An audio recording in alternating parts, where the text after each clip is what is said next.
माननीय स्पीकर साहब ने एक डायरेक्शन दिया 115(1) में और ये कहा सभापति महोदय लीडर ऑफ द अपोजिशन को कि जब आप कोई चीज बोल रहे हैं तो उसको ऑथेंटिकेट करिए। और उनके 6 ऐसे पॉइंट हैं राष्ट्रपति अभिभाषण में जिसके समर्थन में मैं बोलने के लिए खड़ा हुआ हूं, जिसमें मुझे लगता है कि इस पूरे पार्लियामेंट का जो एक उद्देश्य है बनने का, जो कॉल एंड सगधर कहता है कि लीडर ऑफ द अपोजिशन वैसा होना चाहिए जिसको पार्लियामेंट्री स्किल के बारे में, रूल के बारे में, कंट्री के बारे में, देश के प्रधानमंत्री के बारे में, देश की स्वतंत्रता के बारे में, सॉवरेनिटी के बारे में पूरी जानकारी होनी चाहिए। और मैं बड़े ही दुखी मन से यह बात बोलने जा रहा हूं कि वर्षों बाद ये चौथा मेरा टर्म है।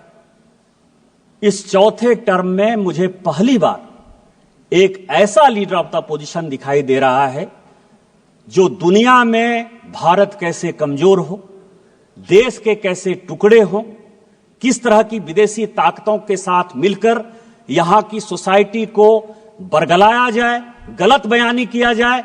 और इस पार्लियामेंट में 105 जो हमको मिला हुआ अधिकार आर्टिकल 105 में फ्री एंड फेयर डिस्कशन का, उस फोरम का मिसयूज करके पूरे देश को गुमराह किया जाए। इसीलिए आपके माध्यम से मेरा विपक्ष के नेता पर आरोप भी है और उनको चैलेंज भी है और आपसे आग्रह भी है सभापति महोदय कि मैं जितनी बातें कह रहा हूं उस सबको मैं ऑथेंटिकेट करूंगा। और यदि राहुल गांधी जी में, लीडर ऑफ द अपोजिशन में हिम्मत है तो वो सारी बातों को ऑथेंटिकेट करें, नहीं तो वो फ्लोर ऑफ द हाउस इस्तीफा दें। सबसे पहला सवाल उन्होंने 6 ऐसे पॉइंट के, मैं 6 विषय पर जो है आपके सामने और पूरे देश को ये बताना चाहता हूं। सबसे पहले उन्होंने कहा कि this phone is not made in India, this phone is assembled in India. और ऐसे करके जो है उन्होंने फोन दिखाया सर, ये फोन ऐसे दिखाया सर। अब आप समझिए सर, अपने दिल से जानिए पराये दिल का हाल। कांग्रेस ने इस देश को किस तरह से विदेशियों के हाथ गिरवी रख दिया, ये मैं कहानी बताना चाहता हूं। ये मैं पेपर लेकर आया हूं सभापति महोदय।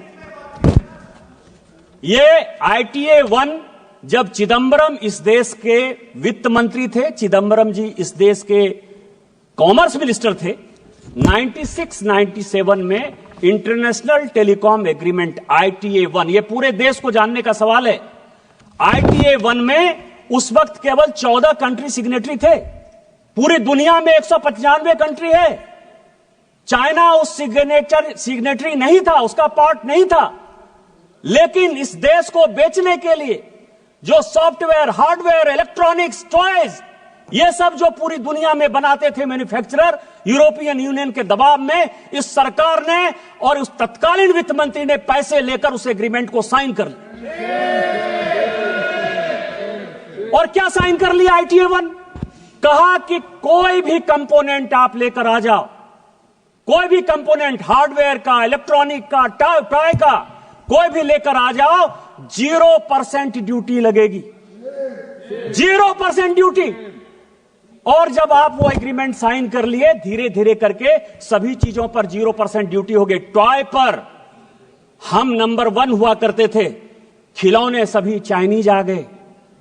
जो ये मोबाइल है, ये मोबाइल चाइनीज आ गया, इसके जो इक्विपमेंट है वो चाइनीज आ गए।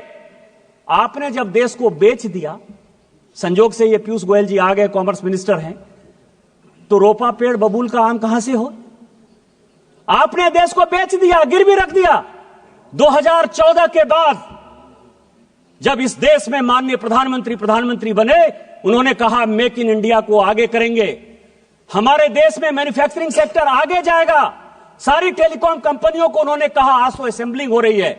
और पीयूष गोयल जी मुझसे ज्यादा बोलेंगे कि 2015 में जब ITA 2 आया कि इसको साइन करना है, तो माननीय पीयूष गोयल जी ने जाकर, इस सरकार ने जाकर माननीय प्रधानमंत्री जी के आदेश पर ITA 2 का सदस्य आज तक हम नहीं बने। और यही कारण है कि हम आज इस मोबाइल के नंबर 1 मैन्युफैक्चरर हैं।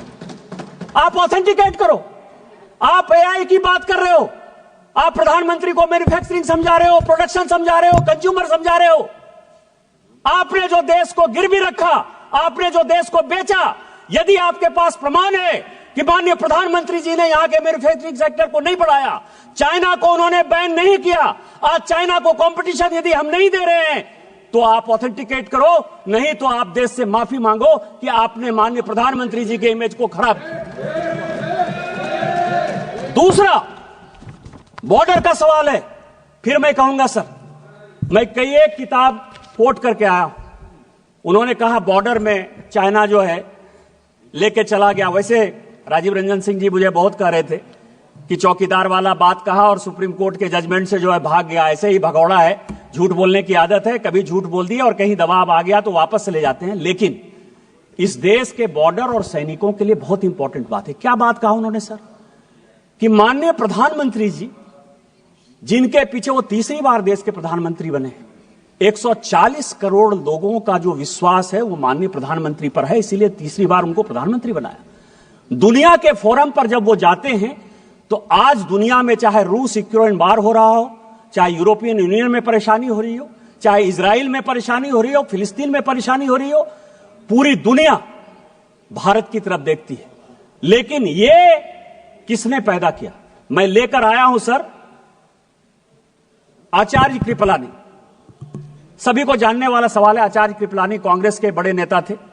उनकी वाइफ सुचेता कृपलानी जो है उत्तर प्रदेश की मुख्यमंत्री भी बनी। कांग्रेस पार्टी से आचार्य कृपलानी ने इस्तीफा क्यों दिया? यह देश को जानने वाला सवाल है। जब पंचशील के समझौते पर, हिंदी चीनी भाई भाई के नाम पर, जब नेहरू ने पंचशील एग्रीमेंट साइन करने का विचार किया तो आचार्य कृपलानी ने कांग्रेस में उनका विरोध किया।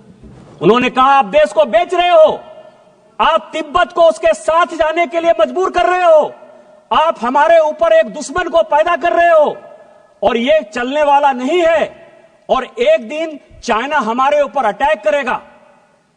इस गांधी परिवार ने नेहरू जी के नेतृत्व में आचार्य कृपलानी को ही कांग्रेस से बाहर कर दिया। इतनी ही बात नहीं, जब इन्होंने यह बात कही कि प्रधानमंत्री जी कुछ बोलते हैं और जो आर्मी के चीफ हैं या सेना के जो जवान हैं वो अलग बात बोलते हैं, मैं कोट कर रहा हूं सर, उस वक्त के जो एयर मार्शल थे, फील्ड मार्शल थे रॉबर्ट्स, उसने कहा पंचशील के इस सिद्धांत के बाद चाइना हमारे ऊपर अटैक करेगा और हमारी आर्मी इतनी मजबूत नहीं है कि हम उसका मुकाबला कर पाए। जब यह स्टेटमेंट बाहर आया, इसी फ्लोर पर नेहरू जी ने कहा कि आर्मी के जो लोग हैं वो गलत बयानी कर रहे हैं, मुझे अपने देश पर भरोसा है और मेरे पास इतनी सेना की ताकत है कि हम किसी भी देश का मुकाबला कर सकते हैं, चाइना क्या बात है। यह मैं उनका स्टेटमेंट 1960 का इसी फ्लोर ऑफ द हाउस पर जो है उन्होंने दिया है, उसको मैं कोट कर रहा हूं। और 61 में जब करियप्पा जी रिटायर हो रहे थे, फील्ड मार्शल करियप्पा बड़े फील्ड मार्शल थे, तो उन्होंने कहा कि मुझे फक्र इस बात का है कि मैं सैनिकों को मरते हुए नहीं देख पाया, उसके पहले ही मैं रिटायर हो रहा हूं।